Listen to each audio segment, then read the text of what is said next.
மாணவ நண்பர்கள் அனைவருக்கும் வணக்கம். இந்த பதிவில் நாம பார்க்க போறது இந்திய குடியரசுத் தலைவர் திரௌபதி முர்மு அவர்களின் இந்திய போர் விமானத்தின் சாதனைகள். அதாவது இந்திய போர் விமானத்துல திரௌபதி முர்மு அவர்கள் இதுவரைக்கும் 2 முறை பறந்து சாதனை படைத்திருக்கிறாங்க. இதுவரைக்கும் எந்த ஒரு இந்திய குடியரசுத் தலைவரும் இந்திய போர் விமானங்களில் 2 முறை பயணம் செய்ததில்லை. இந்த சாதனையை சமீபத்தில் படைத்துள்ளார் திரௌபதி முர்மு அவர்கள். அதில் முதல் சாதனை 2023ஆம் ஆண்டு படைக்கப்பட்டது. அது எந்த போர் விமானத்தில் பறந்து சாதனை படைச்சாங்க அப்படின்னா சுகோய் 30 MKI என்று அழைக்கப்படும் இந்திய போர் விமானத்தில் பறந்து சாதனை படைச்சிருந்தாங்க திரௌபதி முர்மு அவர்கள். இந்த சம்பவம் நடைபெற்ற மாநிலம் அஸ்ஸாம். ஓகேவா?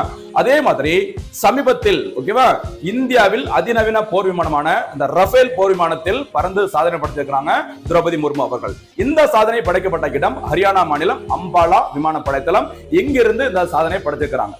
இதுல ஒரு 2 சாதனைகள். ஒன்னு, ரஃபேல் போர் விமானத்தில் பறந்த முதல் இந்திய குடியரசுத் தலைவர் என்ற சாதனை படைத்துள்ளார் திரௌபதி முர்மு அவர்கள். அதே மாதிரி சுகோய் 30 MKI போர் விமானம் மற்றும் அந்த ரஃபேல் போர் விமானம் 2 போர் விமானங்களில் பறந்த முதல் இந்திய குடியரசுத் தலைவர் என்ற சாதனையும் படைத்துள்ளார் திரௌபதி முர்மு அவர்கள்.